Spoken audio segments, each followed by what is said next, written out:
Hello, everybody. Good morning, good afternoon, and good evening, and welcome to the 27th Annual Business Forum being organized under the umbrella of the Global Business Alliance of New England. My name is Ursula Wojciechowska, and I'm one of the founders of this group. The Alliance is a collaborative initiative of the international business associations and agencies dealing with international trade in this area. For details of the member organizations and to learn about their activities and programs, we invite you to visit our website, GBANE.org. At this time, we would like to extend a very special welcome to our newest member, Women in World Trade New England. Today's program is aiming to give you a bird's eye view of the global marketplace, the challenges companies have been facing in the past year, and a possible way forward. We have a very busy program today, so can we ask you please to post your questions in the chat feature. We will try and answer as many as we can, but if we do not have time to get to yours, please do feel free to contact the speakers directly. Their details are being posted in chat. You have nearly 400 participants on this call today from across the United States, including members of the District Export Councils, of which there are 7 located in the Northeast. Before I hand over to our speakers, I would like to thank Emily Westhoven, Executive Director of the German-American Business Council, Ludwig Volchik, the Executive Director of the French-American Chamber of Commerce, and Bay Tipping for taking care of all the logistics of this webinar, of which there were considerable. And of course, a big thank you to all of you for your interest and support. Many of you have attended this event in previous years, so we're delighted to have you back again. In closing, a very special thanks to our presenting sponsor, the Kovic Mariotti and Singer, represented today by Tonya James, Managing Partner. Tonya, good to have you with us, and over to you.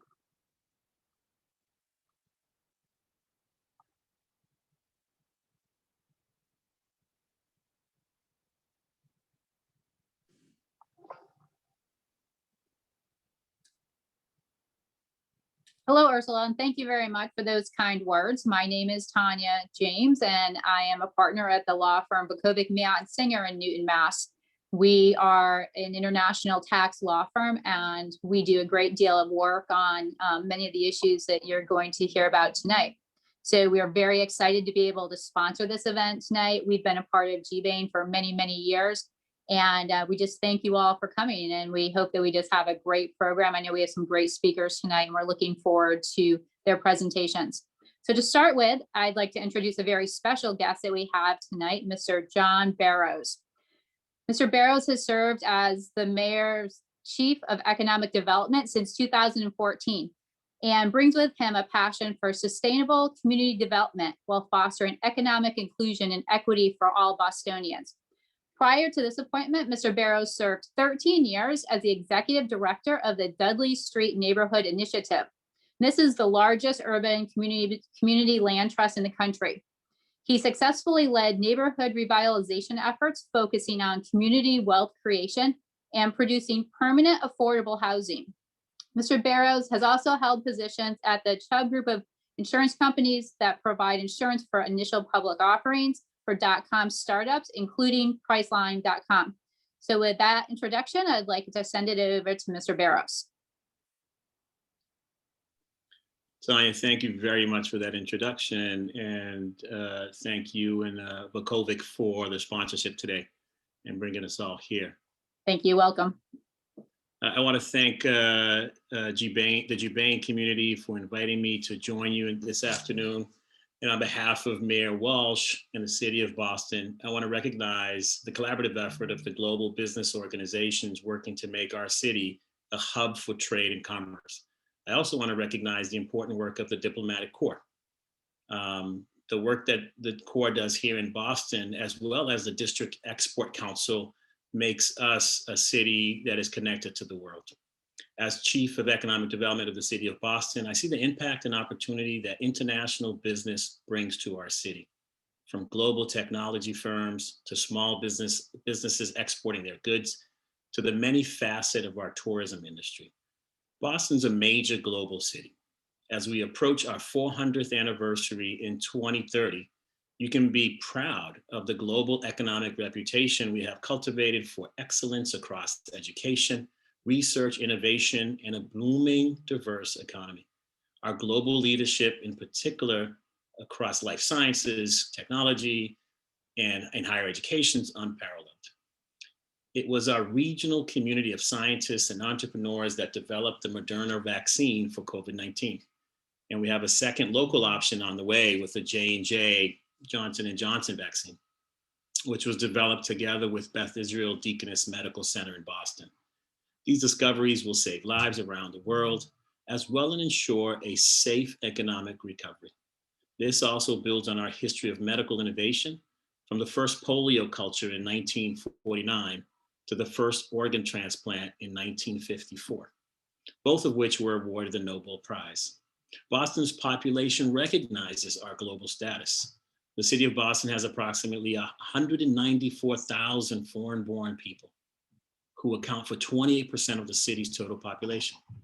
Predominantly this reflects all of the countries, particularly from the countries from Caribbean, Latin America, and Asia. International students are eager to come to Boston. Boston alone is home to 29 colleges and universities and over 152,000 students. And prior to the COVID-19 pandemic, 26% of Boston residents who are enrolled in colleges and universities were foreign born. And we were retaining at that time 52% of the international students after graduation, making this city, a city of world-class talent. Through the OPT program, which allows students to get F1 visas to work full-time in the US after graduation. Lastly, international tourism is a key industry in Boston. In 2019, we welcomed over 8 million international airline passengers and 2.8 international visitors, bringing business to airlines, hotels, restaurants, museums, and cultural institutions. This also generated significant jobs. The tourism, air, transportation, and accommodation industries alone employed 69,000 workers in 2018. In Boston and across the region, we are exporting at record levels, thanks to key public assets and amenities that serve our international business community. Very importantly is Boston's local international airport. Prior to the pandemic, which was growing rapidly. In 2019, the airport served over 42.5 million passengers, an increase of 3.9% from the year before. The CEO of Delta announced Boston as its newest hub following the airline's recent expansions. A record 137 nonstop destinations were served, which comprised 97 domestic and 58 international markets. In 2019, we added 3 international airlines, KLM, Korean, and Foreign Air Morocco, and 5 new international destinations, Casablanca, Morocco, Edinburgh, Scotland, Sal Island, Cabo Verde, Amsterdam, Netherlands, and Seoul, South Korea. The Port of Boston is a strategic regional gateway servicing the New England economy and 14 million customers through both international trade and cruise tourism. It generates $8.2 billion in that annual economic impact and supports 9,000 direct jobs. This activity at Massport's maritime facilities creates good paying jobs that can support families, including truckers, longshoremen, freight forwarders, tugboat pilots, harbor pilots, shipping agents, and seafood workers. And lastly, I want to recognize Massachusetts Export Center, offering expertise and services to Massachusetts businesses at any stage in the export process, opening the doors to the global market.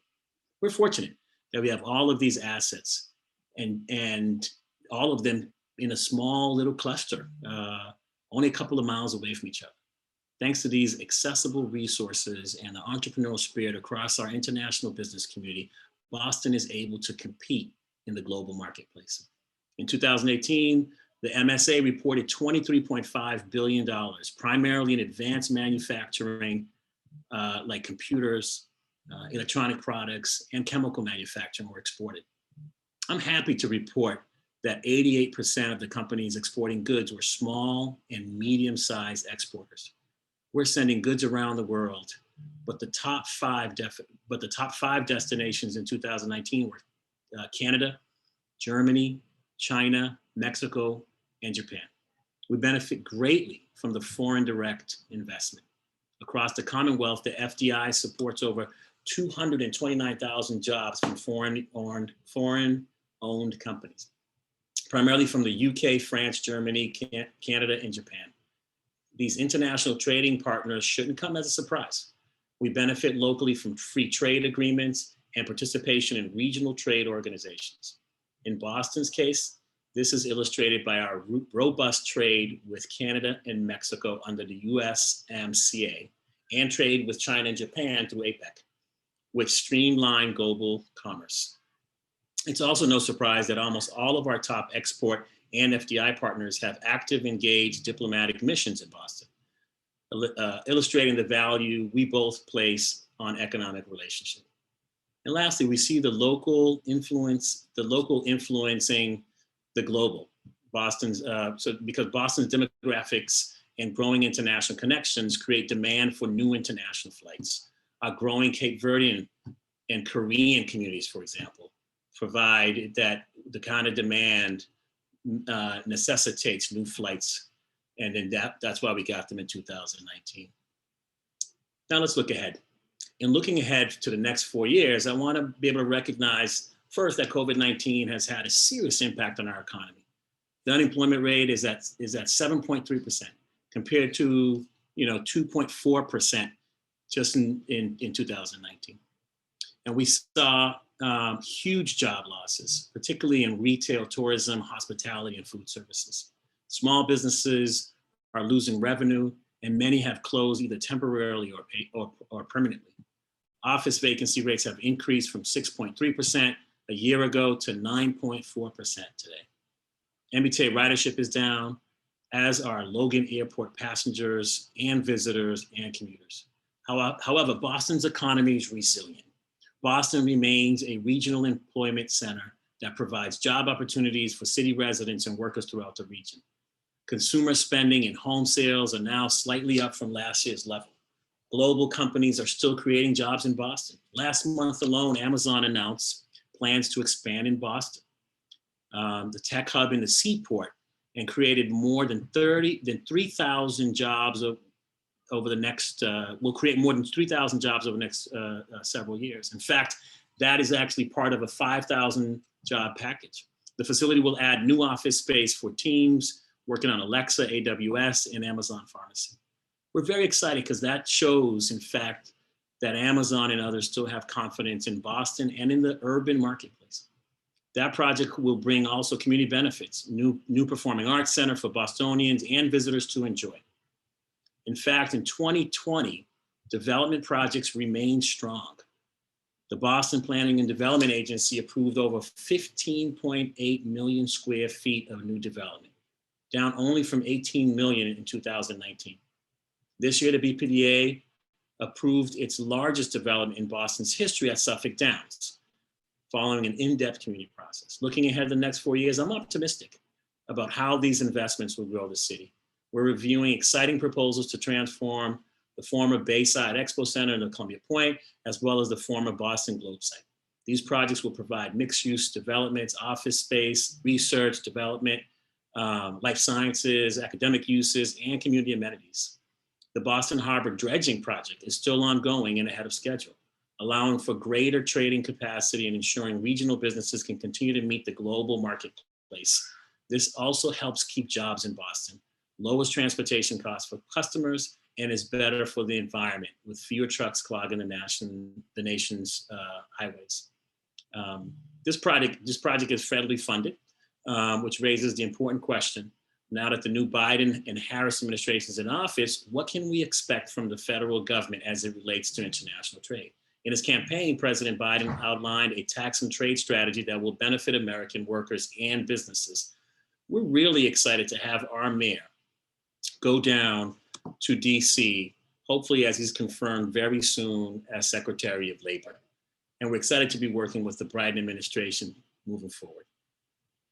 I want to close in saying that, once again, I'm really excited about Boston's future. And as we hear from other speakers today about the changing global climate from the tariffs and free trade agreements, I welcome your partnership in ensuring our city remains globally competitive, resilient, and equitable.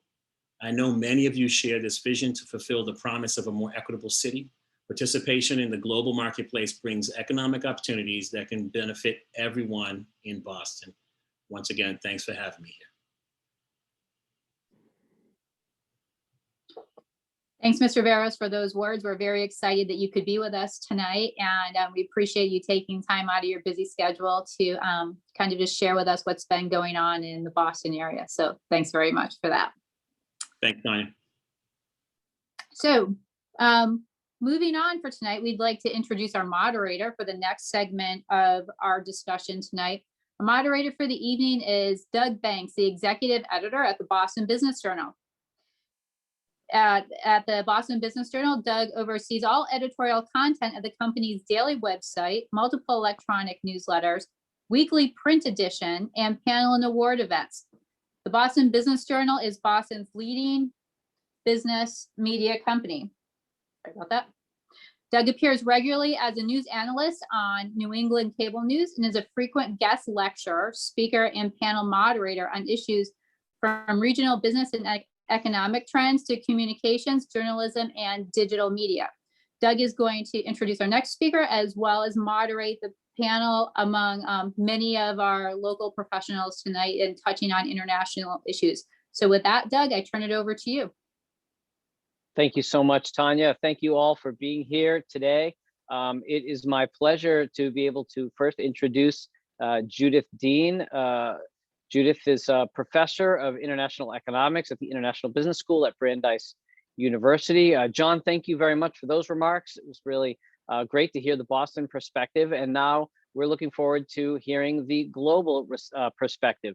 So Dr. Dean will be sharing with us a little bit about the global economy with an overview of what's been happening over the past year, as well as the expected way forward for us. So without further ado, Dr. Dean, whose research focuses on international trade and economic development and much, much more. I want to make sure that we have time for her. And if we have time after her remarks, you can put some questions into that chat box there while she's speaking. And if we can, we'll get to those questions, at least one or two, right after her remarks. So with that, Dr. Dean, take it away. Thank you very much, Doug. I really appreciate the invitation to participate in today's event. Thank you to all the organizers for the Global Business Alliance of New England.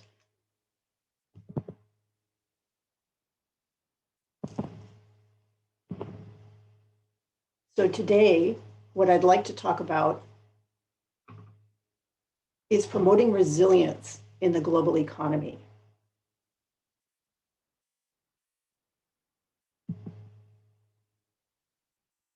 As Dr. Okonjo-Iweala, the new Director General of the WTO, recently said, trade is very important for the 21st century, for resilience and for sustainable development.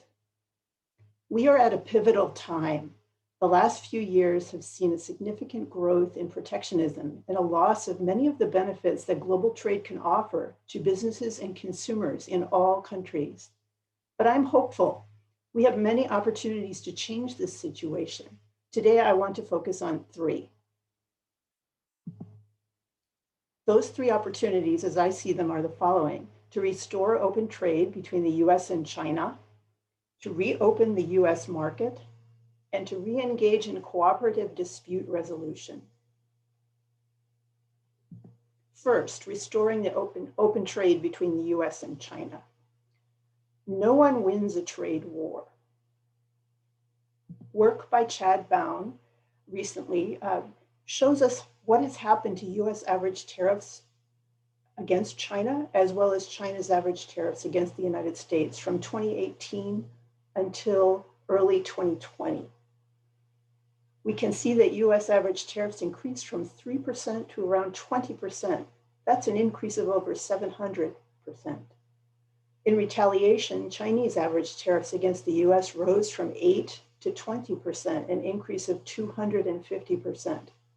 These are remarkable escalations in barriers to trade, and they both have led to shrinking US-China trade and large deadweight losses.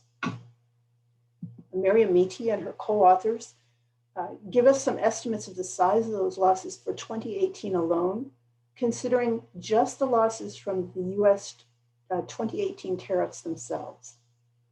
You can see here in this chart the escalating monthly losses as wave after wave of tariff barriers came into place during 2018. Her estimates of the annualized welfare losses for the US from the US's own tariffs is $8.2 billion. This is not a small amount. In addition, given that much of US-China trade involves global value chains, the costs are likely to be even larger and to fall on many firms across other countries as well. Second opportunity, reopen the US market. US tariffs have magnified effects on businesses and consumers through global value chain production. Unfortunately, many of these US tariffs have had the impact of increasing cost on businesses and on consumers because they fell upon imported inputs used in the production processes of many US firms.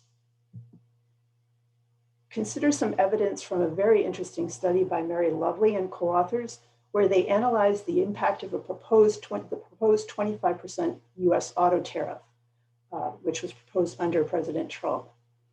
This applied to autos and auto parts.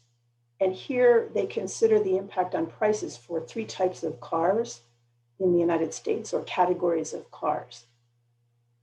As you can see from this list, we can see the estimated cost for the steel tariffs, which were already in place when the analysis was done, and the estimates for the auto tariff in terms of its increase in the price over the current dealer price.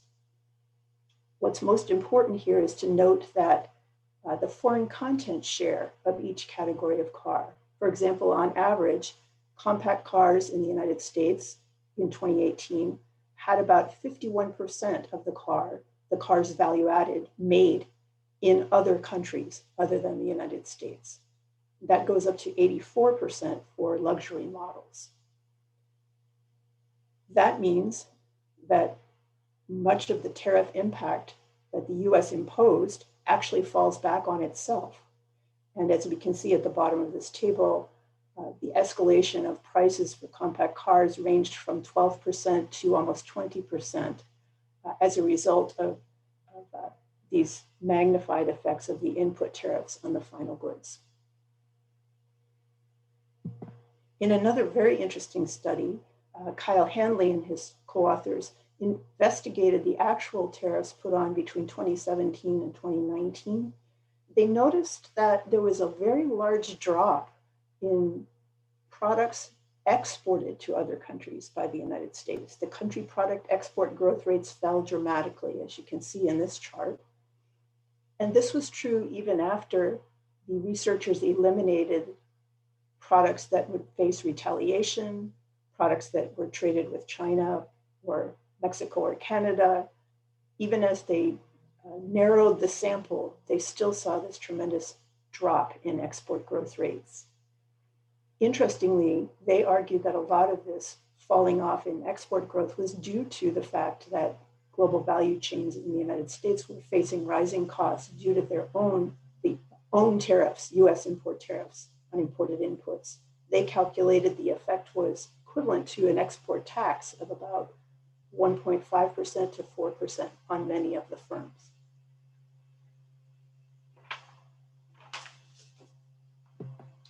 Finally, re-engage in cooperative dispute resolution.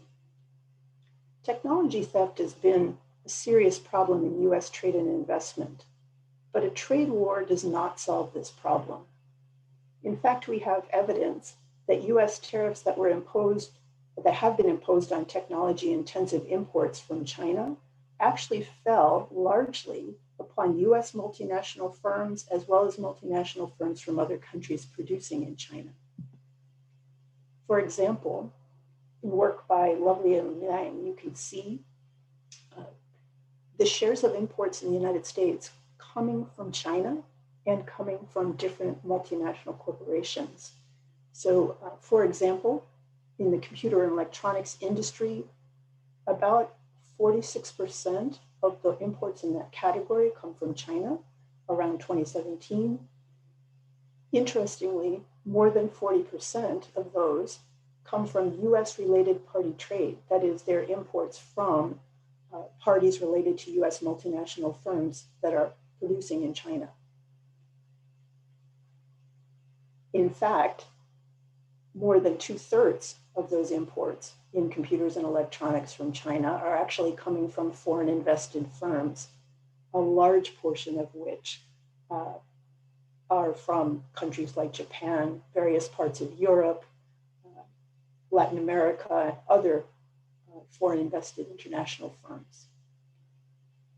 Hence, many of the barriers that were put in place allegedly to protect US technology actually hurt the competitiveness of industries that were technology intensive but were producing in China and exporting back to the United States.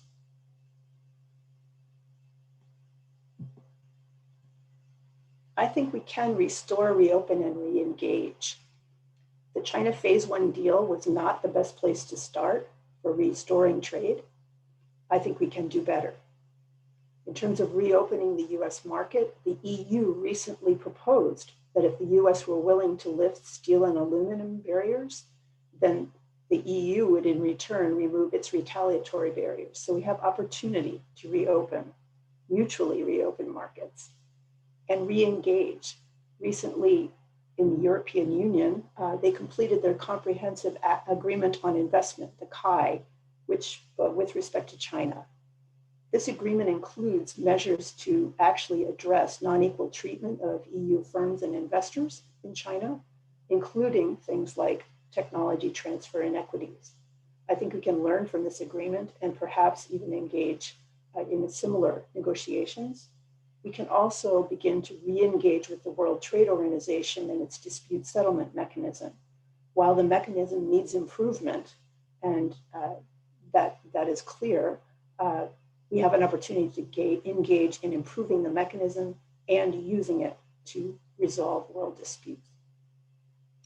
So we have the opportunity to restore, reopen, and engage. I say let's take it. Thank you very much. Thank you so much, Dr. Dean. We do actually have a question here. So I know we've got, and we've got probably a few minutes for additional questions if people want to ask it. But Anita asks, she says, statistics developed by Frederick Frisch suggests and supports your position that tariffs are detrimental to consumers. How would you advise President Biden to lower import tariffs across the board or by industry? Well, that's a good question. I think we could start by trying to revisit tariffs that have been put in place in the last few years. For example, the steel and aluminum barriers against many of our allies, such as Mexico, Canada, and the European Union. That would be a good starting point. Also, in our discussions with China, we could start to roll back some of this retaliatory tariffs that have been put in place since 2018, which cover an enormous part of the trade between the two countries. So I think starting with some rollbacks of these very recent and very restrictive barriers that are uncharacteristic of the United States for many decades, I think we could start there. That would be a good place to begin. Thank you so much. And I know we're going to cover this in the larger panel later, but another question has come in. What cost will Buy America have to the American taxpayer? So the idea of buying American, what's the cost going to be to the American taxpayer as this goes forward? And again, we'll be asking that of the panelists as well. So you're already preempting the conversation to come, but I'd love to hear your thoughts on this, Dr. Dean? Well, I'm not going to be able to give you a numerical answer, unfortunately, but this is one of my concerns when I think about challenges to turning the corner and to reopening, restoring, re-engaging. The Buy America plan comes to mind. Unfortunately, the emphasis, I think, on Buy America brings back this concern of, I would say, two problems. One is the idea that somehow trade is a zero-sum game, that what we gain, someone else loses, and vice versa. This is not the case. And so the cost to America, I think, for focusing very much on inwardly buying from ourselves and not engaging in government procurement with other countries would definitely increase the costs to the United States and reduce our opportunities to really benefit from producers overseas who are actually more efficient at providing certain goods. And okay, here's another question. What's your opinion of Catherine Tai, the nominee for U.S. trade in the Biden administration? And a secondary question, what's your view on the Biden administration's approach to trade with China based on what's known publicly at this point? Great question. I'm still trying to find out what the Biden approach to trade with China is. I was delighted to see just before this event began that in the remarks made during the testimony today of Catherine Tai, that there was a commitment of the Biden administration, at least she spoke of this, to really revisit holistically the China-US relationship. I think that's good. I certainly think that that might be a good place to start, but it could go very well or it could go very wrong, depending on which way that's taken. It was difficult to determine during the election exactly what President Biden would engage in with respect to China. But I'm glad to see a commitment to holistic review. That's a good starting point. This is great. We're getting some great questions and your answers are succinct. So we're getting to all of them. This is fantastic. And we've still got plenty of time. So let me go ahead. And another question goes back to the tariffs topic. And she asks, haven't those tariffs protected American jobs, especially among Blacks and Hispanics? So the idea of, we talked a little bit about the tariffs and lowering the import tariffs, but this person's asking, hasn't that been also a job protector, particularly to lower income and disenfranchised communities in the United States? Could you speak to that? I can a little bit. We're talking about a large group of tariffs. So let me zero in on one example. One example would be the research I presented a little bit of by Mary Amiti, where she showed that to the United States in 2018, the overall change in welfare for the US as a whole was a welfare loss of $8.2 billion. So that is after you net out any benefits that went to any individuals within the economy, you still end up with an $8.2 billion loss. So one way to view that would be to say, if we took, and this is Amiti's estimate, if we take that number and we divide by the number of jobs in the steel industry that were allegedly protected by this measure, these sets of measures, that would suggest that the cost is about 4 times the salary of an average steel worker. So it would be cheaper to go and pay the salary directly than to do it this way. That's what we mean by this big deadweight loss, this welfare loss. So I think this is if we have concerns about jobs in certain industries, this is the wrong way to help them because it's extremely expensive. We need to find better methods of handling problems in industries or concerns about jobs. That's a great point. And while we're talking about jobs, another question's come in, going back again to the Buy American topic, but really this is also about jobs. What impact will that have on the employment and unemployment numbers? We were at nearly full employment for a while there. But when it comes to Buy American, what will happen next if they're reduced? That's the question. I'm not sure exactly I understand it, but that's the impact of Buy American on employment, unemployment numbers. Does that make sense? Yep. I'm not an expert on Buy America, so I would need to do more homework to give you some numbers on that. However, if we think about the fact that that moving towards a more competitive opportunities to address the government procurement should actually cause more efficiency in the government and therefore allow for better use of the funds and better growth. So I would think that this would help revitalize the economy. If we can make these expenditures more efficient, the budget will go further. We should be able to do more. So if anything, it should have a positive effect and not a negative effect. That makes sense. And I can assure you that you've forgotten more about these topics than I will ever know. So I appreciate your patience with me as I even ask the questions. But one question that I have for you is when it comes to restoring open trade with China, reopening the US market, and then re-engaging in the cooperative dispute resolution that you mentioned, what do you see as the number one challenge to restoring open trade? I mean, you mentioned some first steps, but I was wondering if you could just go into that a little bit more, as in the first question was sort of the advice you'd give to the Biden administration. Maybe you could frame it that way, or maybe you just have some thoughts on really what's the biggest challenge that you see to making these things happen? I would say there's two of them. One I briefly mentioned, and these are both regarding sort of the way global trade has been publicized in the last few years. I think there are two very widely held misconceptions about it. One is that it's a zero-sum game. Many people think that if a country like the European Union is benefiting from trade, it must mean that the US is losing, and that's just not the case. Trade is beneficial. It's a mutual exchange for mutual benefit. The second problem is an age-old misunderstanding called mercantilism. The idea that somehow when we export something, we gain, and when we import something, we lose. So that perception that somehow it's all about creating more exports from the United States and reducing imports. That's also not the case. We benefit both from the export side and the import side. And I think the evidence I tried to show today regarding export growth from the United States showed that because we were restraining imports from the rest of the world, it was actually hurting our ability to export. So it's actually shrinking global trade on both right. hurting us both on the export side and the import side.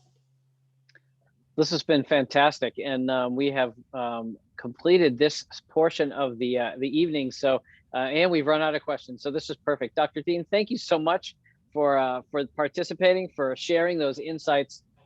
Just fascinating stuff, and it's given us a lot to think about. And now it is time for us to hear from our esteemed panelists. So I will introduce them all. Here is the slide. You see them all here.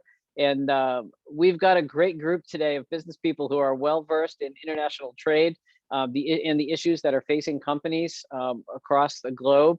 With us today, we have, and I'll just go quickly in order, we have Dr. Peter Abbott, the British Consul General to New England since last year. So he came in at a most opportune time to Boston. And someone whom I am overdue to have tea. So I'm looking forward to that at some point soon. We have David Day, the chairman of the Global Risk Management Foundation and co-chair of the Trade Policy Committee of the National Association of District Export Councils. He'll be sharing some insights on China and Asia Pacific issues.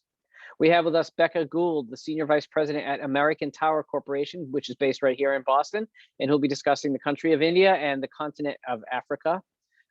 David Hamad, the President and CEO of the National U.S. Arab Chamber of Commerce, will be sharing with us about the Middle East and North Africa regions. Nate Lamar, the International Capture Manager at AM General, which is an American company, and serving on the Indiana District Export Council and representing the Great Lakes states on the board of the National Association of District Export Council.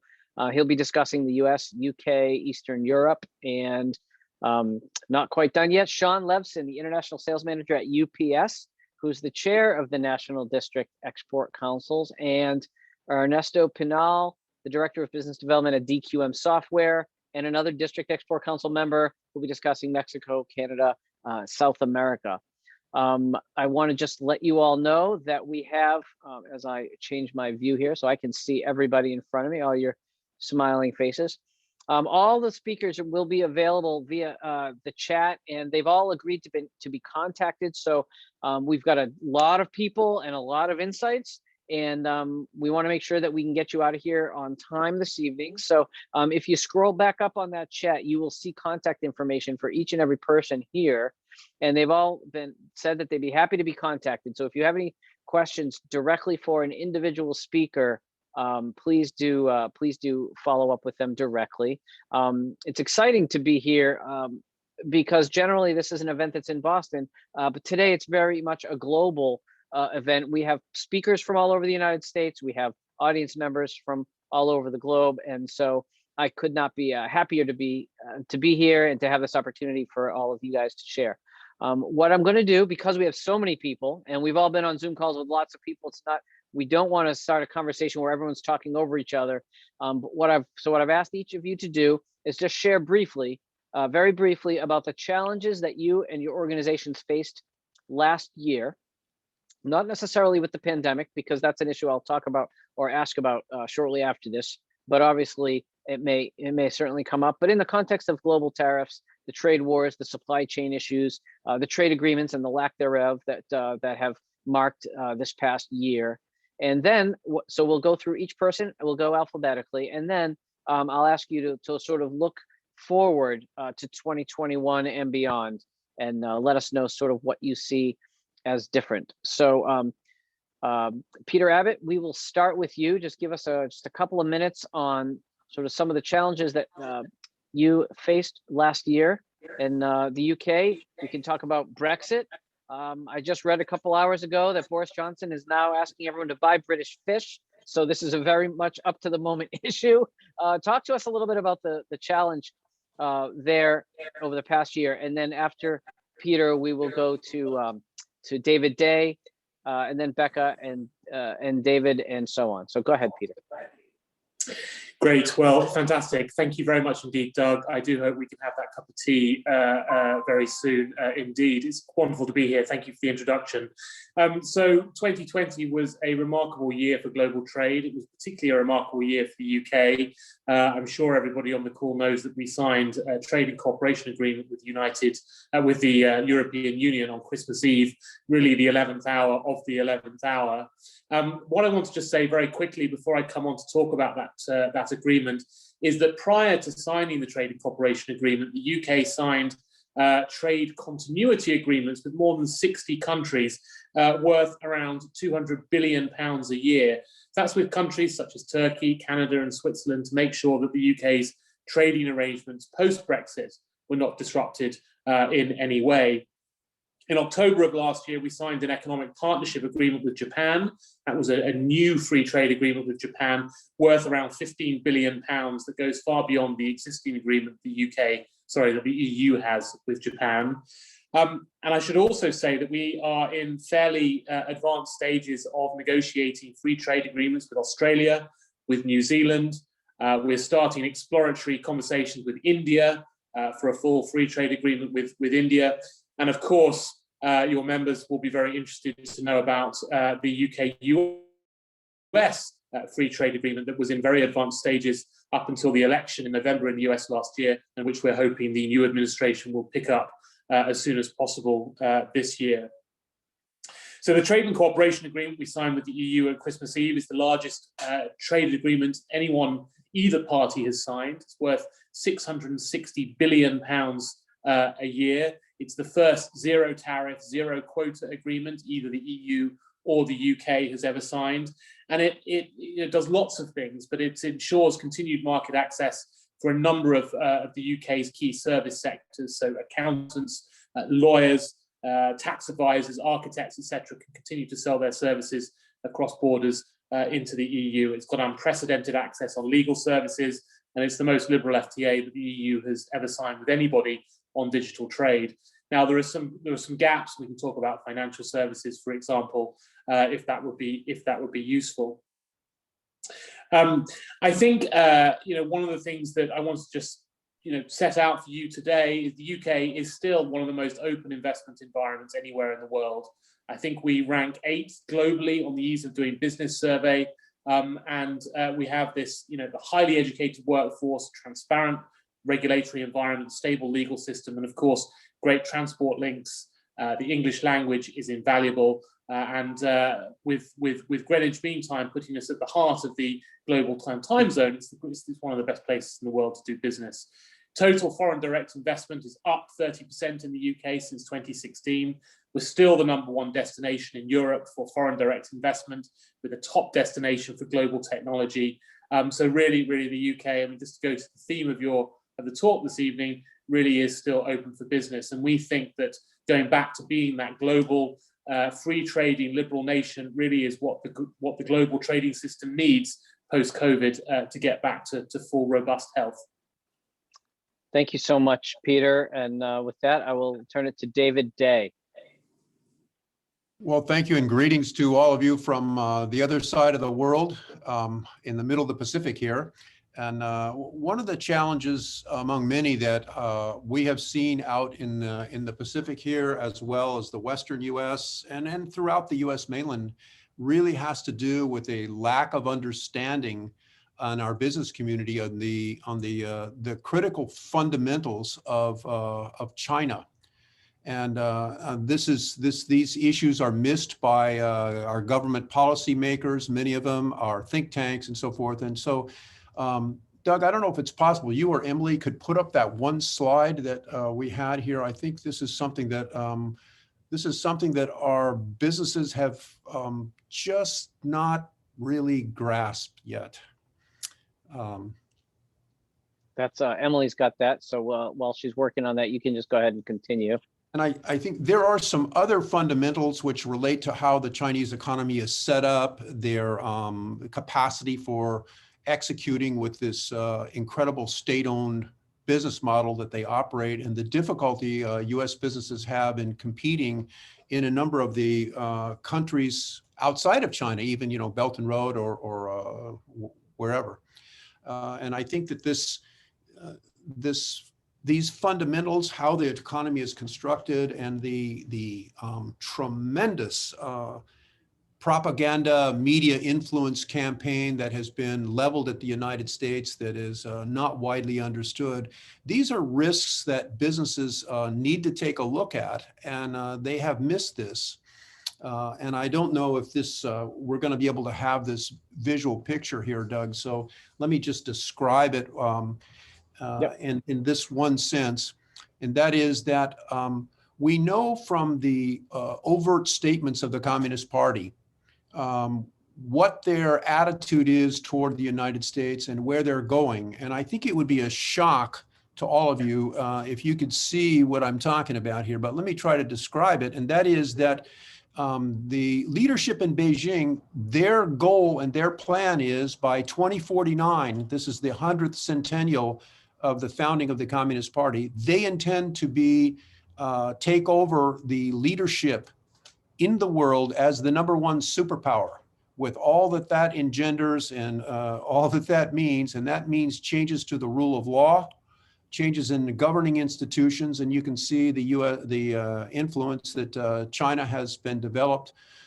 This picture is their internal attitude. This is where they're going. They view the United States as a declining power. And we are now in the most dangerous time as we approach this crossover point. And the reason that I want to show this to all of you is that it underscores the risk and the challenge that US business is facing in international markets, not only in retaining its supply chains in China, but also in competing in other international countries around the world. So one last comment, and then we'll pull this slide down and continue.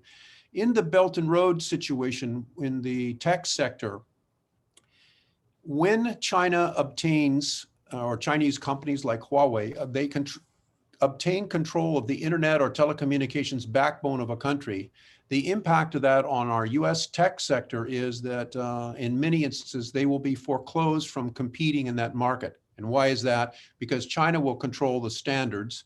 And obviously their plan is once they pass 2049, they will be in control of standards worldwide. And currency and so forth and so on. So that's my opening shot here, Doug. Thank you very much. That was a compelling graphic, certainly, and compelling thoughts. We're going to go to Becca Gould at American Tower. Becca, you can take it from here. Yeah, thanks, Doug. And I want to thank Ursula for this opportunity as well. And so I work for American Tower. As the sun sets, you can kind of see what a tower looks like back there, but most of you know. But most people don't know how towers actually work, which was we're actually a real estate company. So we own the tower, AT&T, T-Mobile, Bharti in India, rent space and hang their antennas on our tower. So it's a bit like an apartment building. It is a Boston success story. So I'm hoping John and Sarah are smiling at this moment, because I'll just give you some numbers to put it in context. So it was founded and it is headquartered here. We're on 5 continents, 21 countries. We have 180,000 towers. We closed last year today. So the timing of this call couldn't be more perfect because I can talk a little bit about it. Luckily, last year was a very good year for us. We closed our biggest acquisition ever with major investments in Europe and again in Africa. So you've asked me to speak for a few minutes on India and Africa, which are obviously very different places with, as you recognize, Doug, India being a country where we have 75,000 towers, Africa being 54 countries, where we are in a number of those countries, including Ghana, Uganda, South Africa, and Nigeria, and we have about 20,000 towers there. So for those listening, I would say there's some things in common for us on these 2 very diverse places for investments. Because we're real estate, when we go, we stay. So we have to consider this very seriously, and there's 2 major factors. We only go into democracies because with real estate, you need rule of law because you own land. Second, we're looking for populations that are growing quickly and essentially going from a 2G phone to a 5G phone. Another commonality I would underscore is that when you're going into developing markets like this, you're in for the long haul. You've got to have a lot of patience. But if you have both those things, the prospects are very good entering the table or sitting at the table. The policy trends, we're not seeing a huge change in either one of these countries. So when you think back on it, Obama had a strong relationship with India. Trump continued that. The Biden administration is already reaching out from the White House perspective. So it's the biggest democracy in the world. We have lots of challenges there, but the countries work well in working through that. Africa, I would say, is a little bit different. The Belt and Road Initiative was mentioned. That was a very big confrontation under the Trump administration in most countries with China. I think that you will see the Biden administration taking a different type of approach, more cooperative. I think you'll see when we get our vaccine situation, based on the testimony we've all been hearing, I think you'll see us help there too. So just in closing, Ursula asked about resources. And I just want to emphasize 2. One, the trade associations, I think everybody knows here, but I would underscore the US Department of Commerce, which can feel very big and very hard to navigate, but they have offices in most places, including here in Boston. And for example, when we went into India, we were trying to buy 30,000 towers and having a very difficult time. We joined the US-India CEO Forum that's run by the department. That was very beneficial to us. They also have an Africa Forum, which has published a paper called Keys to Success in Africa, and I'll put it in the chat. And then finally, I think you mentioned at the beginning, Doug, or maybe John did, the consulates. And there are a number of consulates here. I would give a huge shout out to the Consul General from India, who's based in New York City, but he comes to Boston very regularly and is incredibly helpful. And I would say the same for the countries throughout Africa. So with that, I'll hand it back to you, Doug. Thank you so much, Becca. That was fantastic. Now we move on to our other David at the National U.S. Arab Chamber of Commerce. David, talk to us about the Middle East and North Africa. Thank you, Doug. In the Arab world, we say, "Eid wahda ma bitza'if." One hand alone cannot clap. In other words, it's all about the partnerships. And I'm very pleased to be with our partners in New England today and these very professional discussants. I look forward to the day when pandemic protocols allow us to meet face to face once again. And Peter, I hope you'll invite me to come up for some fish and chips, and we'll polish off a cup of tea together as well. Some of the 22 countries of the Arab world have an image problem. If I asked you to tell me what's the first thing that comes to mind when I say Middle East and Africa, a fair number of you would likely think of something unpleasant, like war or refugees or terrorism. The MENA region does have its fair share of challenges, of course, but it's also a beautiful and historic part of the world with a great affinity for the United States. I believe that all things being equal, most people in the Arab world would prefer to send their kids to American schools, take their vacations in the USA, partner with US companies, and buy American because our country's commitment to quality. For this reason, US exports have been a big part of the four main economic drivers in the Arab world: oil and gas, defense and security, infrastructure, and consumerism. These are the traditional drivers, but in my next 3 minutes, Doug, I'm going to tell you about emerging sectoral opportunities for New England companies. 2020, the pandemic year, was a nightmare for much of the world, but it was an especially tough year for the MENA region, whose economies still depend heavily on oil. The pandemic created a supply shock, as you're hearing today, but also a demand shock. Who wants to buy oil, fuel, when transportation and economic activity around the globe grinds to a halt? And when no one's buying your oil, budget deficits kick in and big ticket projects could put on hold, including projects that depend on American goods, services, and expertise. In fact, we faced a double whammy in 2020. On top of the pandemic, there was an oil price war between Russia and Saudi Arabia that tanked contract futures. In the case of West Texas Intermediate, a benchmark, prices plummeted to an impossible negative $37 per barrel. So you won't be surprised to learn that US exports to the MENA region dropped 27% in 2020 to $45 billion. However, I would argue that what goes down must come up, and I expect a surge in demand for US goods and services as we move beyond the pandemic.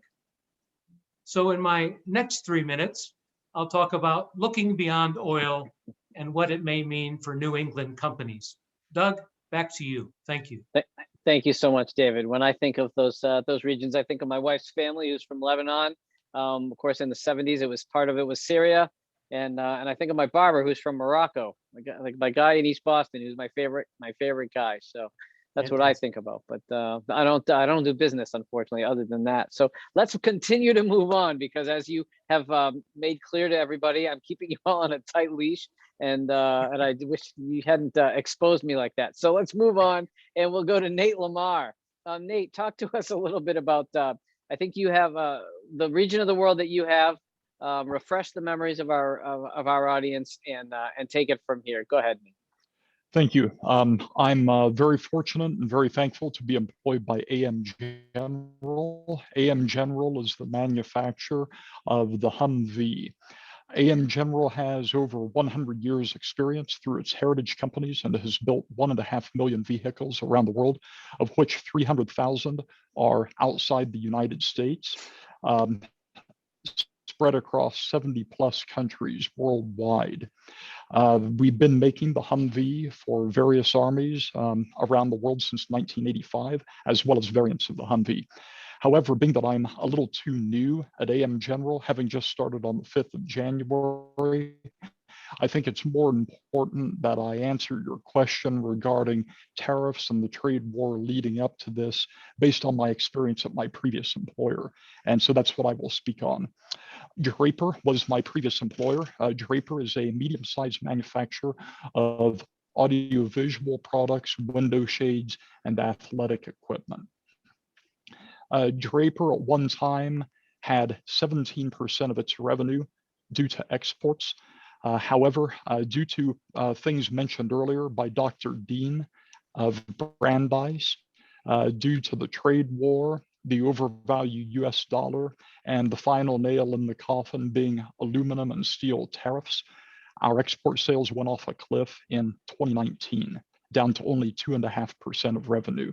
At that point, Draper downsized its export department accordingly. In Europe specifically, we have been faced with German protectionism, specifically a non-tariff barrier to free trade that Germany instituted in the years after World War II, known as the TÜV standard, TUV, with U having the two dots above it, the TU umlaut V. The TÜV Rhineland standard applies to all electrical goods that come into Germany. It is similar to the Underwriters Laboratory standard in the United States. What's interesting about that, for most other EU member countries, all that's necessary is CE certification, which is very equivalent to Underwriters Labs. But in the case of Germany, it's one step further. The TÜV certification costs just under 10,000 euros per model per year. And as a result, small and medium-sized enterprises like my former employer simply could not afford to pay that. The TÜV certification, I'm going to call a spade a spade. It amounts to little more than payola, because like I said, it's barely above the standard of Underwriters Laboratories or the CE certification. And those are among the reasons why it has been difficult in recent years for American manufacturers to compete in Europe. Now, we can only hope that the nascent US-EU free trade agreement will change things and make it easier. But that's why I'm glad to see that companies like AM General are not dependent on the EU market, but rather pursue markets elsewhere in Europe among non-EU member nations. Thank you. Thank you so much, Nate. We're going to turn to Sean, and then we'll finish off with Ernesto, who are covering North and South America. So Sean, will go with you, and then to Ernesto. Take it away. I work primarily with a bunch of small and medium-sized companies. On behalf of UPS, really, I'm going to talk about what they've encountered in the supply chain, because it's been a very difficult year. We started out 2020 in a really difficult spot. We've talked about trade policy already and the difficulties that companies were facing with that. And it's exactly what I've experienced working with many of those small companies. They get their components from China and other countries. I've worked with steel and aluminum companies. They create items of steel and aluminum, but they do that with foreign-made steel and aluminum. So if you're a supplier of raw steel and aluminum, that might have been fantastic for you, but anybody in the industry that has to work with steel and aluminum suffered from paying those additional costs. Likewise, companies that were bringing in product from China suddenly had to absorb those higher costs, pass those costs off to their consumers, or they had to move their supply chains out of the United States altogether. And I worked with a number of companies that would bring product to the United States, and they'd use that as their global sourcing location. And what they did is they moved some of those to Canada. I've seen some of those move to Hong Kong, but what they tried to do is not bring that product to the United States so that they didn't have to pay that duty on that. And on top of that, a lot of supply chains just simply shifted. Vietnam, fantastic winner in the US-China trade battle. I personally haven't seen companies bring manufacturing or their supply chains back into the United States because of those tariffs. Mexico has been another winner. And to some extent, I've seen companies that would bring in, source or store their product in Canada and then only bring it into the United States to their end user when they had to do so that they could defer some of those duty costs. Of course, then we were hit with COVID. And one of the strange issues we've encountered with COVID is capacity. Initially, there was that mad scramble. Everybody was trying to get PPE out of southern China. And unfortunately, because a lot of cargo in the air is carried on commercial aircraft, capacity, when all those commercial flights stopped, dropped by like 40%. So now you've got that increase of traffic and you've got much less capacity. And what we were seeing, if you could even get a spot on a plane, you were paying upwards of 10 times what you were the year previous to get stuff out of China. I've got a lot of pictures. We were taking seats out of commercial aircraft and by hand building pallets in the center of those aircraft and strapping them down. So you've got a nice carpeted floor with all the windows and all that kind of thing, and you've got pallets of cargo because capacity was just so tight. Now, because of some of those trade issues that we've got, we also were having problems with ocean freight. Ocean freight capacity is difficult now because, again, one of our most voluminous exports to China is waste products and recyclables, which are going to be reworked into products that will eventually come back to the United States. China's not buying that like it used to. So now there's no need for those containers to go back on a regular basis. So there's a shortage of containers worldwide because there's just not as much container movement. So if you want to get a product out of China now, you have a 2 to 3 week wait just to get access to a container to move your stuff. Now, it's not just China and Asia, it's the US border with Canada and Mexico. I used to go to Mexico on a monthly basis. I haven't been back since last February. The border's been closed, facilities have been closed, and a lot of that cross-border traffic has been hampered now because of the border issues we've had. USMCA has been a good development, but it really hasn't affected the closures we've had, the problems with that. On top of that, we come in, now we bring in Brexit for transportation companies and for exporters. It's been very difficult trying to work through new procedures as far as entry into the UK.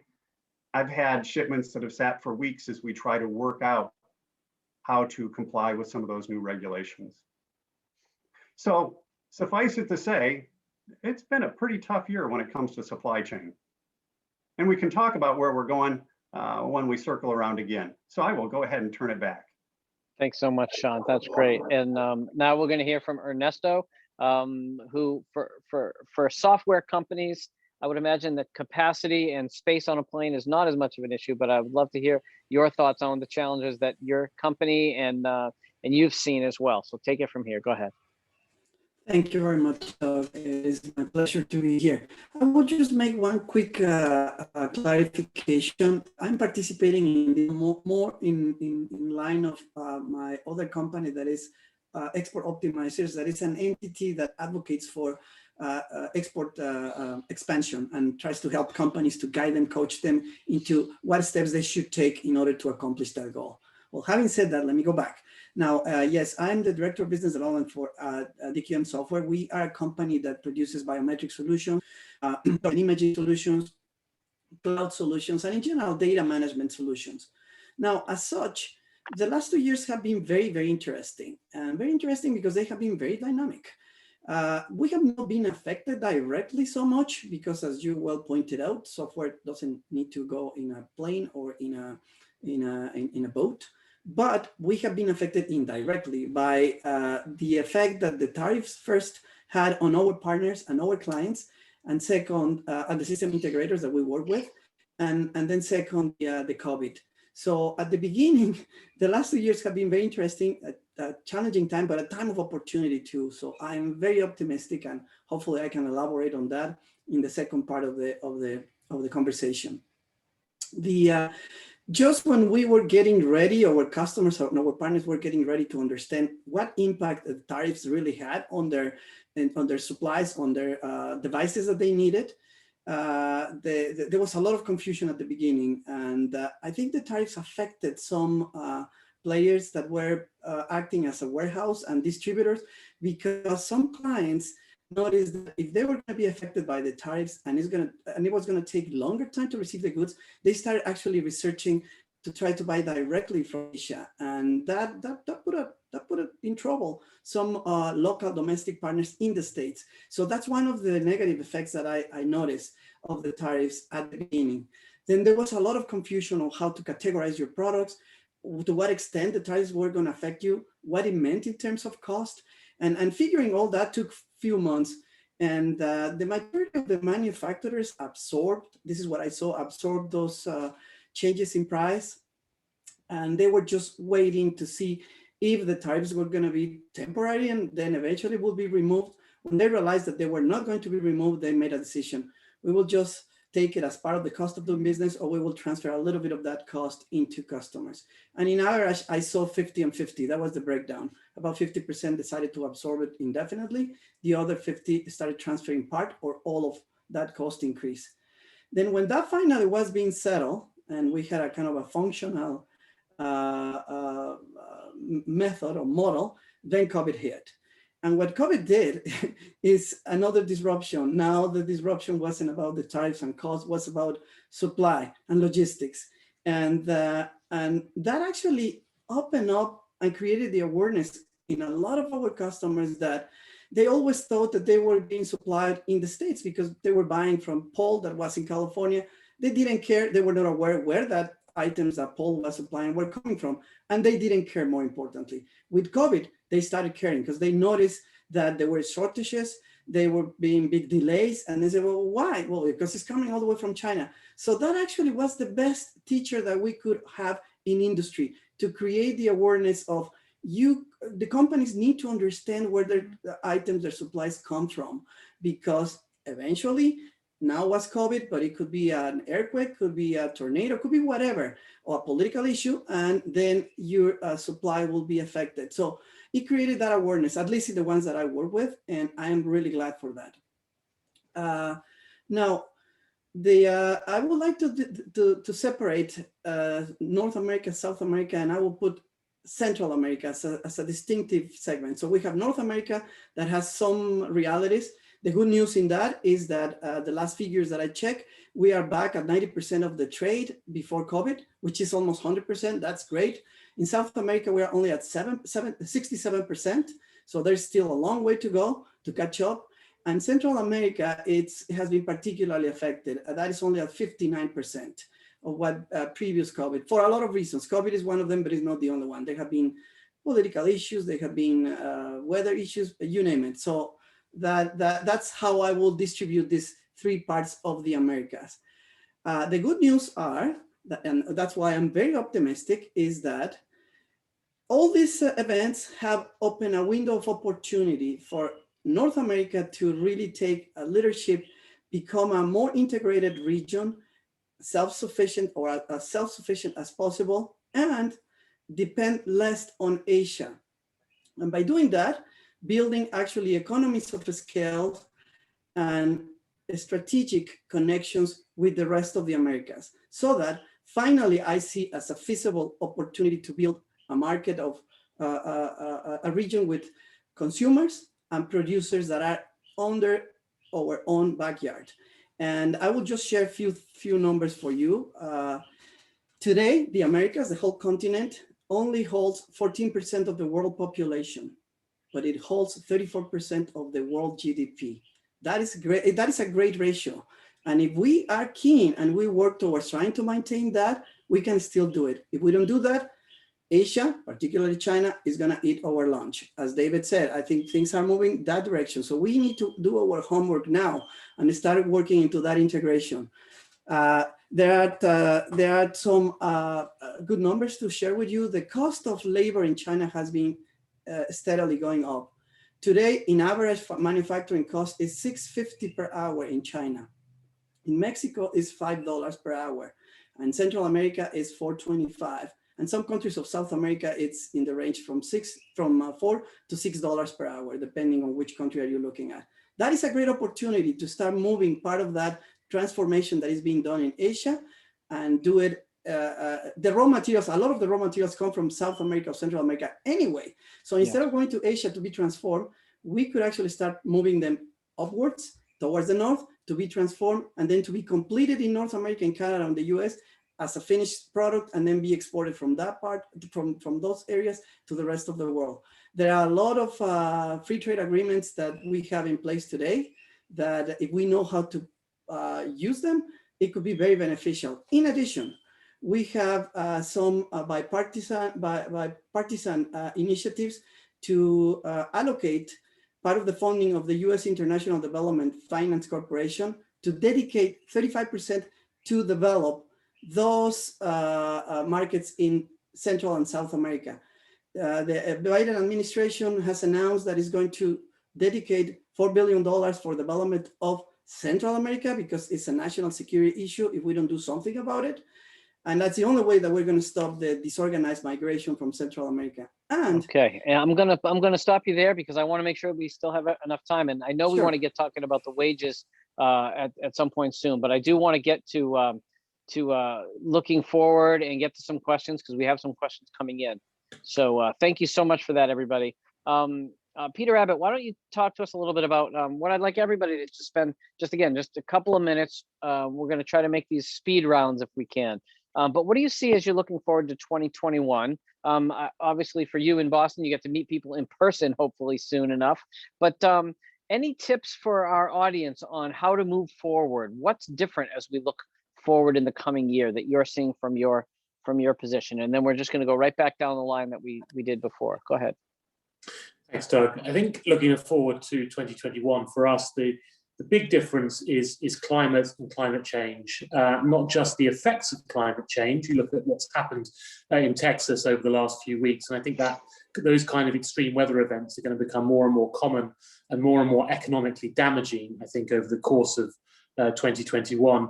Not just that, I think it's the policy responses to climate change, which is going to really kind of move the dial, both in terms of the way we look at things like adaptation and resilience, so how we build up against seawater rises. The city of Boston has been doing a lot of work on that, but also how we do things like green finance. So we change big pension funds, shift those into more green and inclusive funds, and also look at things like the shift to clean energy. So we do a lot of work on offshore wind here in New England. I think New England is poised to be one of the world's next big offshore wind hubs.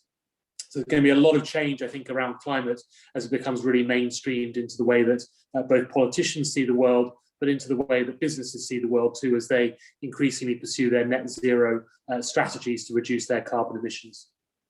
It's fantastic. I think that's exactly right. Exactly right. So thank you. That's a great point. Okay, David Day, what do you see? Do you have tips for our audience as to steps to move forward? What's different as we look to the year to come? I think that the first one is that I think Dr. Dean can rest easy. I think we're going to see a rollback in the trade agreements, the tariff situation. That will have some long-term negative consequences. The second thing that we're going to see, and I'd like to echo Ernesto's comments, is that the whole supply chain issue is going to become even more acute. Those companies that are staying involved in China will find in due course down the road their movement much more expensive, but there'll be a lot of encouragement. And I think this whole picture that Ernesto was painting, called the Southbound Trade Initiative, is something that will really take effect. I think that our businesses will be really looking at Mexico, because they're just not up to speed on where Mexico is. And so I think that the scary part about all of this is that having talked with a number of cabinet level officials in Asia, they are scared to death of shifts in US policy vis-a-vis China. There have been some ugly warnings sent to the current administration. And I think that we're seeing a number of the Asian countries taking steps to enhance their capacity building and military buildups, because they are uncertain as to where the U.S. is going to go and have no confidence in that. So I think that the Latin Central America area is something that we really should focus on. And we should look. One other thing, Doug, is that I think there is a possibility that we'll see the United States follow a movement made by Japan to help subsidize the movement of companies out of China and restructuring of supply chains. And the Japanese have been very successful at this, moving their companies either back home to the islands of Japan or into neighboring countries like Vietnam and Malaysia. Excellent. Thank you so much. Becca? So I would start with connectivity, which we're all experiencing right now. So we have seen how vital connectivity is. We've also seen where there's huge gaps. I think there's going to be a lot of effort to close those gaps. And then as we move into 5G technology, this is just going to continue to expand. I would secondly echo the environment piece. You know, that's obviously if anybody doesn't have Bill Gates' book, they should get it. And then finally, diversity, equity, and inclusion. That is very significant. It's very real. I don't think it's checking the box. I think there'll be a lot of opportunity for people here in the United States going forward. Excellent. Thank you so much, Becca. David Hamad, go ahead. Thank you, Doug. For the Middle East, the name of the game will be diversifying away from hydrocarbons. And that trend segues very nicely with the priorities of the Biden administration. Instead of placing their bets on the extractive industries, MENA countries have begun to focus on renewables like solar, what we're hearing about today. And we know the MENA region has no shortage of sunshine. New England companies should be also looking at high tech, including green tech, smart devices, and an array of consumer technologies. I sound a little bit like John Barros earlier. The Arab world loves gadgets, and let's not forget technology's role in driving innovation. And if you want to play to New England's traditional strengths, don't forget about higher education. When it comes to colleges and universities, there's probably no other part of the country that compares to New England. Universities are springing up all over the Arab world, including the soft opening last week of the American University in Baghdad, and these schools are looking for US affiliations. What about healthcare? New England's famous for its medical systems and life sciences, and the Arab world needs our expertise. And who hasn't heard of Mass Bio, for example? Imagine how life sciences and pharmaceuticals could help to drive R&D across the Arab world. Why are these sectors important? Because they focus on youth, the next generation of leaders who make up 2/3 of the population of the Arab world. That's the good news and the bad news. It's good news because it means large numbers of consumers and markets. It's bad news because it's many, many mouths to feed. So these youths will need jobs. As Secretary of State Colin Powell once said, hope begins with a paycheck. In the Arab world, what happens to people who can't find jobs? They become more susceptible to recruitment by the bad guys. So economic growth is key. No country in the world knows more about economic growth through innovation and entrepreneurship than the United States does. The future of the Middle East region revolves around its youth. So policymakers in the Arab world will be looking to prioritize education, training, and job creation. And within wealth and expertise of the resources that you have in New England should be part of that. Doug, back to you. Thank you. Thank you so much, David. That was great. I see those chats. I'm taking those questions and I'm saving them up. So we'll try to get to as many as we can. In the meantime, it's great to see more of that activity. Feel free to keep going in the chat. And we will go to you, Nate. Go ahead. From the perspective of a defense contractor, I would have to say that the Biden administration will probably make amends to NATO. Speaking, of Europe in particular, I think that will help us with the alliance. Granted, not every NATO member is an EU member, and vice versa. Not every EU member is a NATO member. But the good news is I've got a copy here of The Economist, The World in 2021, and it predicts GDP growth of 5.2% in Western Europe for 2021. The only higher region of the world for that is its prediction of 5.7% GDP growth in Asia. And then likewise for Eastern Europe, The Economist predicts 3.8% GDP growth. So I do think things are looking up in Europe, both East and West. That's fantastic, Nate. We're ending on a high note tonight. This is great. Sean, we'll go to you, and then we'll finish with Ernesto, and then I've got some questions for you. So go ahead, Sean. Yeah, I hate to be that downer guy, but we look at those growth rates, those over 2020. Personally, I look at 2021 and I go, I can't wait for 2022. I think Okay. that we all have that anticipation that everything is going to get better, but COVID is not going to be, even best case, we're looking at the end of the year before COVID really isn't the predominant issue that we're talking about. The trade agreements that we're talking about and the trade wars, I think this administration is going to change those more toward a free trade environment that I think most of us can agree that we promote. But there are a lot of domestic issues in the United States before I think this administration is really going to start focusing on something like international trade. Capacity, it's still going to be a problem throughout 2021. So my big claim would say, let's look for 2022. As far as what companies should do in preparing to move forward, I think that contingency plans and flexibility. I had so many companies coming to me when these things happen, just completely devastated trying to fix things. So I think that we're going to see companies maybe reassessing how much vulnerability they have to China. They're going to look for other sources and maybe start nearshoring more so to Canada and Mexico, where if you can't get a flight, you can always get a truck. So I think companies are really going to have to reassess their supply chain. And I think there's going to be a lot of mix and a lot more emphasis put on that in 2021 to hopefully make for a wonderful 2022. Okay, thanks so much, Sean. And Ernesto, you get to finish with just our look forward, look ahead. Give our audience some tips, some thoughts. I think the key word for the next few years for the Americas is going to be reshoring, nearshoring, and hybrids, and take advantage of this historical moment that we have, that I don't remember having all the conditions coming together in the last 20, 30 years as it is now. The political will, the awareness of the problems and the risk of the dependencies that we have from Asia and our supply chains, and particularly in strategic sectors, then the willingness to sponsor some of these initiatives. And and I will just mention two of them, the FDC, the Inter-American Bank, and also this initiative by Biden. These are only three that are already right there and are tangible and are real.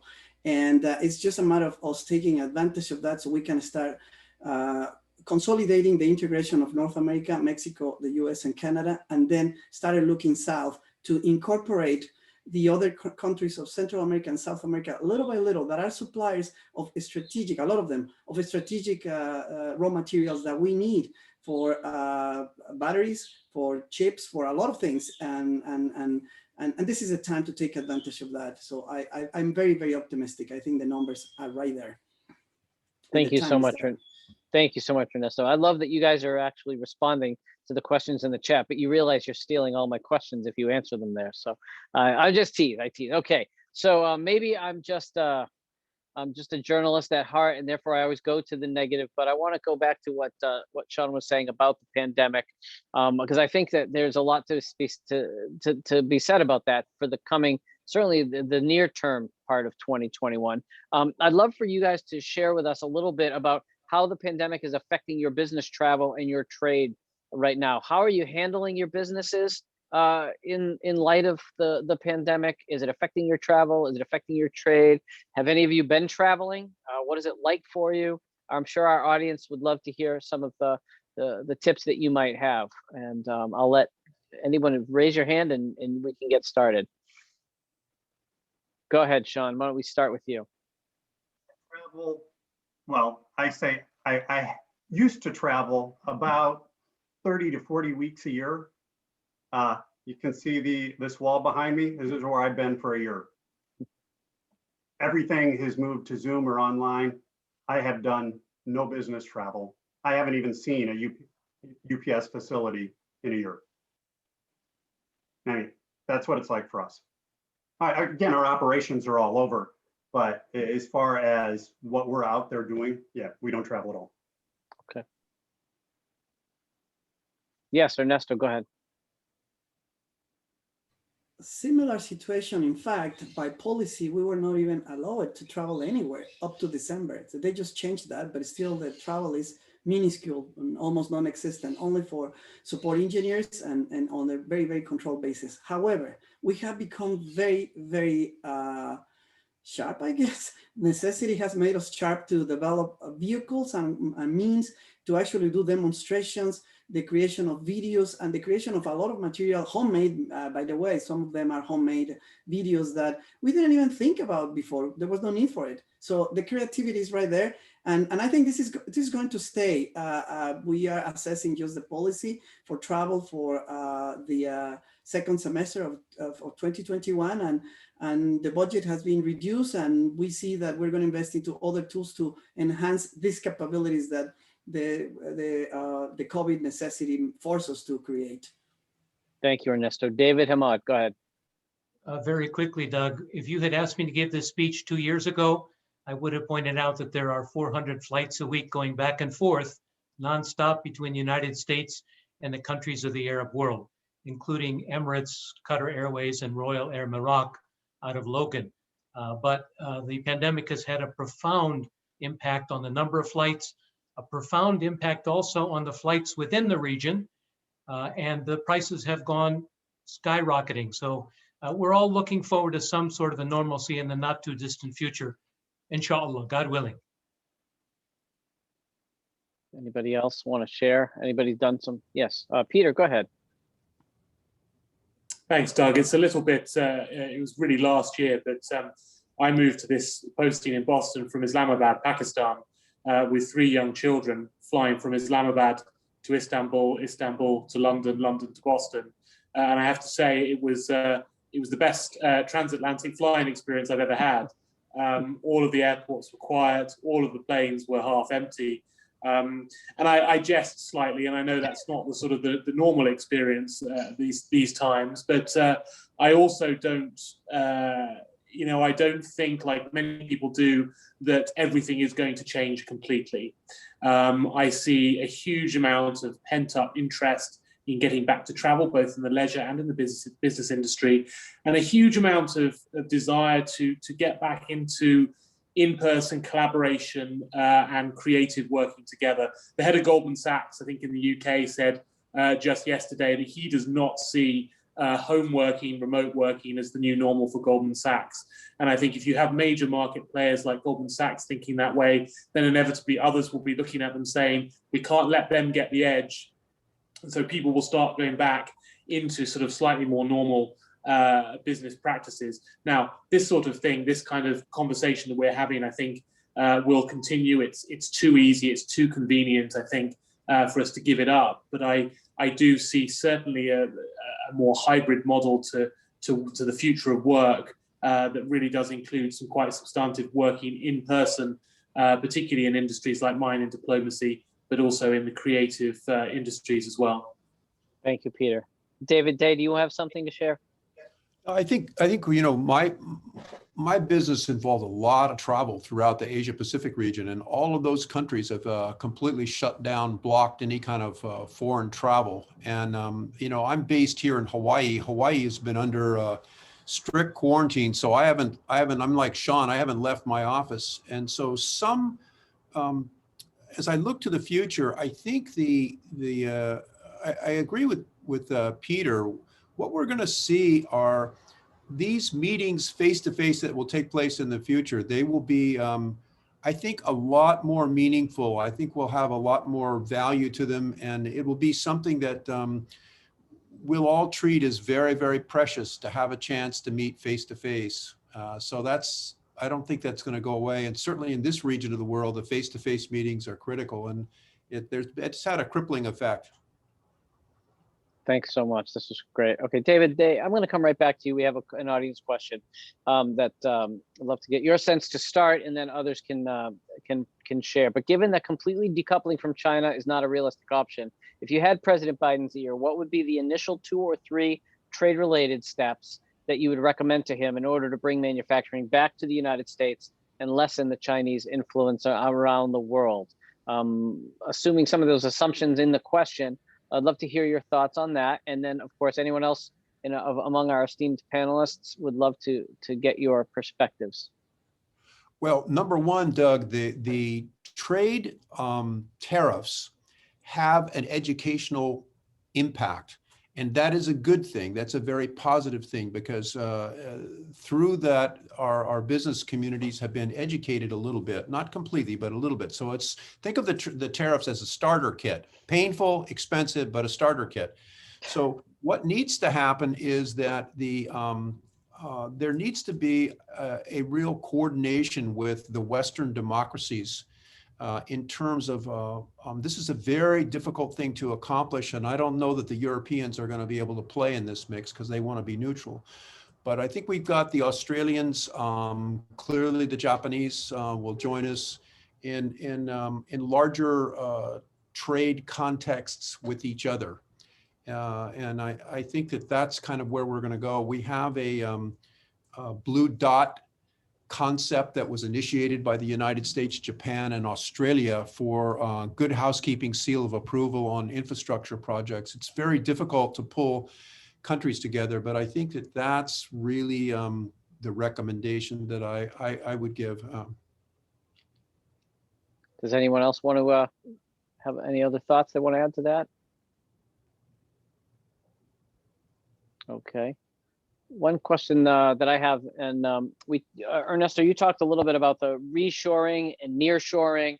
I mean, we had so many years of talking about offshoring jobs, and now we have the combination of tariffs over the last few years, together with all the COVID effects that you guys have been talking about on supply management.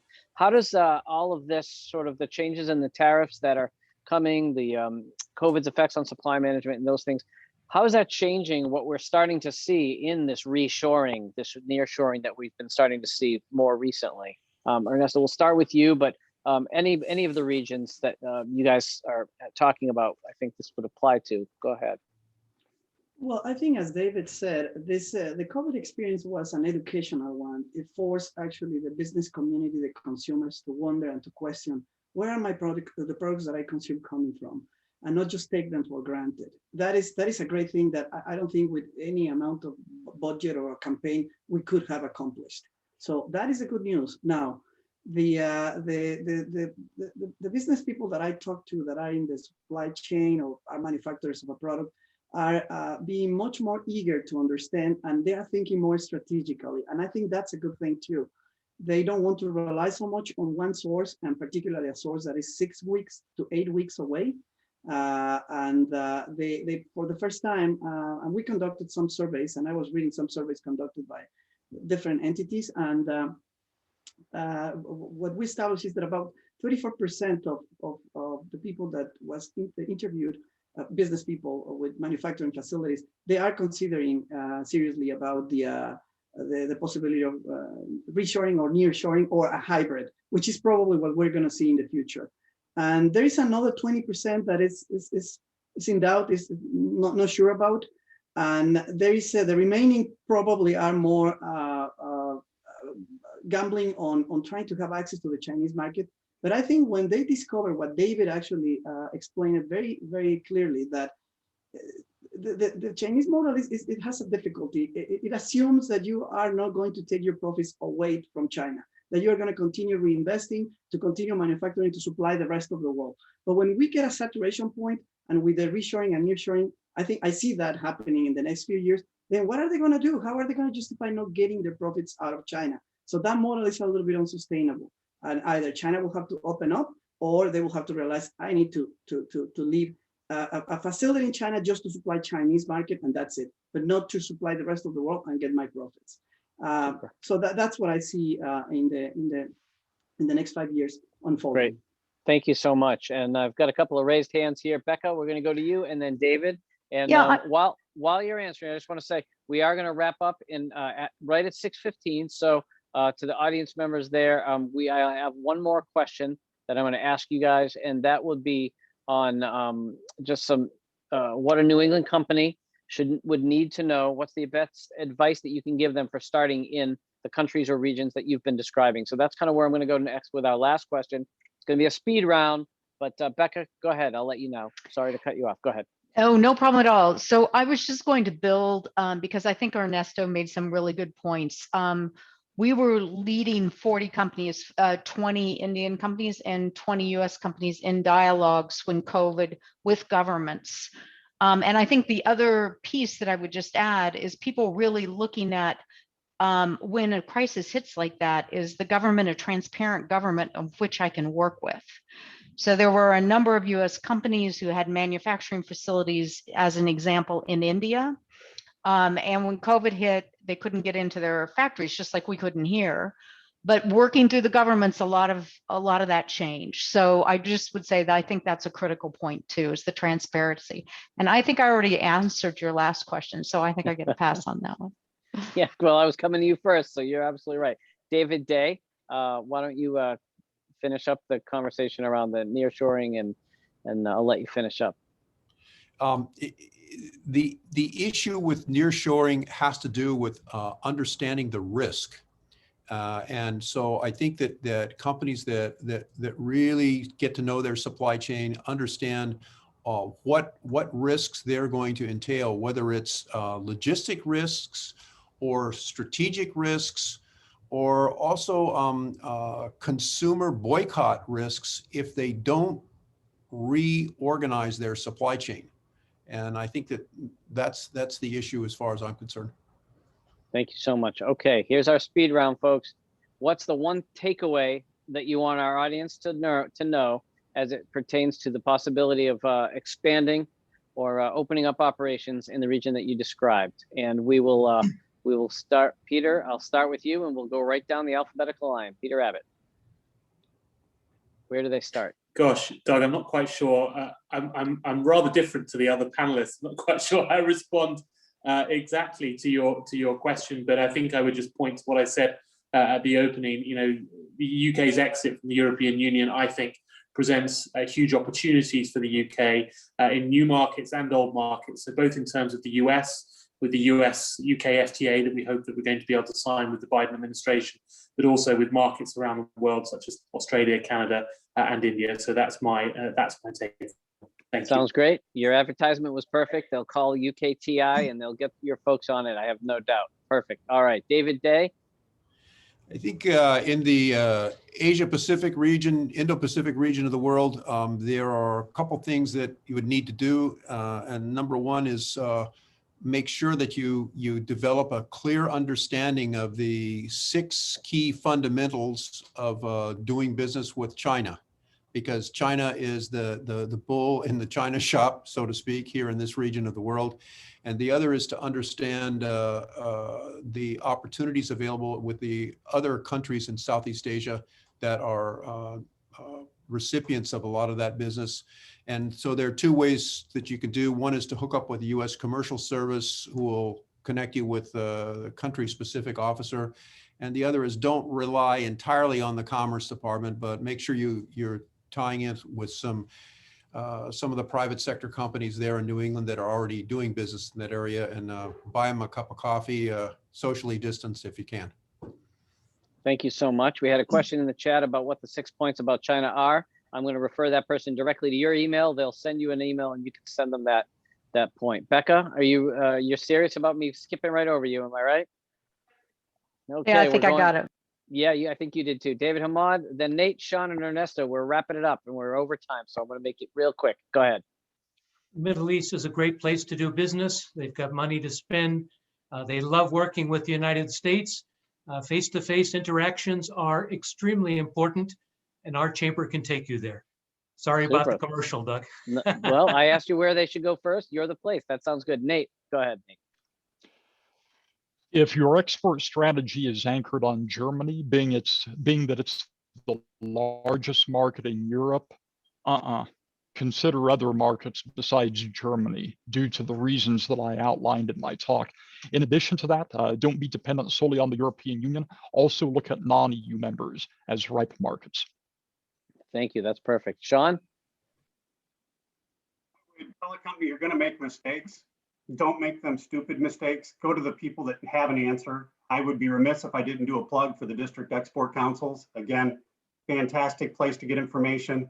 The small business development councils, the export assistance centers, and the huge number of organizations that are out there to help companies. what I see more than anything are novice international companies making really, really basic mistakes. You're going to make mistakes, make them really good ones. Learn all the easy ones and get that taken care of. Fantastic advice, and thank you so much. And Ernesto, you get the final word. I will just ask all the audience to think strategically and act locally. That's the word that I like to use. So with this transition and transfer from manufacturing from Asia into the Americas, which is going to happen to some extent or another, think about yourself. How can you jump into that wagon and become part of that transformation?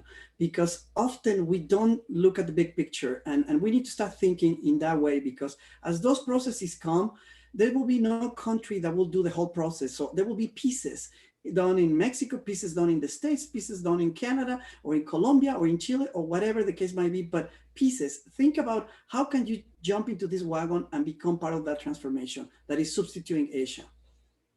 That is absolutely fantastic. I just want to thank you all so much for your participation today. Appreciate all of you in the audience who stayed with us. Please make sure you check the GBANE website to keep up on all the latest goings on among all the different participating associations and the district export councils. All of that information is on your screen right now. Thank you to Tanya and Vikovic, Maya, and Singer for your sponsorship tonight. And on behalf of Ursula and the Global Business Alliance in New England and all of the organizers today, thank you so much. Look forward to seeing you all in 2022.